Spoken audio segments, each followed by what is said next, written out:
Well, a new year must mean a new vinyl sale, and it's fast coming up on March the 7th. We've got some fantastic new stuff in the sale this year to kick things off in fine style. It's hard to imagine that this year marks the 30th anniversary of Oasis releasing, in my opinion, one of the most influential albums of the time, and that's definitely Maybe. And we've been out this very morning as we're filming these little vignettes for broadcasting to collect two albums which to me are game changers. First one itself, definitely Maybe. It's a first pressing, Creation Records, which makes it rare in itself. Don't forget, of course, that's a CD buying generation. Only people like myself were still daft enough to go out and buy vinyl, I think, by then. But not only is it a Creation Records first pressing of an incredible album, it's been signed in black pen by all original members of the band. So that you've got Noel Gallagher, Liam Gallagher, you've got Bonehead, you've got Tony McCarroll, and you've got Paul McGuignan. It's superb. It really is. The vinyl is in unplayed condition. The labels are totally clean, and it's a wonderful, wonderful way to celebrate 30 years of such an influential piece. Can't one without the other, I don't suppose. And up at the top there, of course, it's follow-up. There'll always be debate about which one's the better. Is it definitely Maybe? Is it What's the Story, Morning Glory?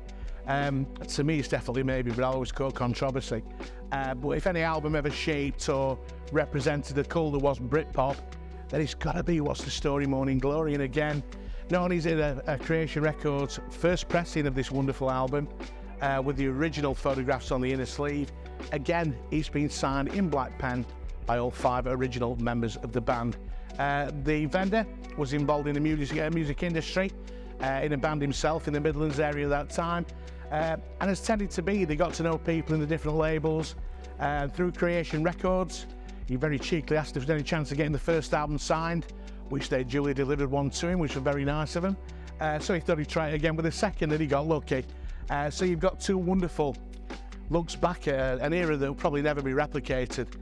One that was an incredible one to live through. I think you'll agree with the Cool Britannia. But on both of those, we've got a very, very sensible estimate of between £400 and £600. So an absolute must for anybody who wants to celebrate 30 years of a Stone classic. Down the ladder, as it were, but not in terms of quality, something completely different. Here at Graham Bud, we're always looking for something which is off the cuff, off the wall. And these two wonderful pieces, they came from a vendor in the north, and we think they've come from the wonderful Batley Variety Club, which was the mecca of the north by then. The fantastic piece of 70s artwork. The bottom one there, Jimmy Helms. Well, Jimmy was a soul singer of some repute. But later on, he sort of changed careers a wee bit. And if you're of that age, just on the back end of Britpop, or just before, should I say, you may remember London Beat. And they had quite a few hit singles. I've been thinking about you, 5am on a New York subway, I think. And he was the singer in that band as well, so there you go. But that's a priceless piece of 1970s artwork. Followed up by a lady who's still very much in the business, Selena Jones. And again, as you see there, she was a recording artist for RCA back then. It's hard to imagine when these clubs used to pull major recording artists 3 and 4 nights a week. But they're just fantastic. I think they look amazing framed. That's quite tempting myself, if I'm being honest with you. They just look superb if they're done correctly. And they're not going to be too mardy on the estimate, we don't think, on those. We're thinking somewhere between £80 to £100.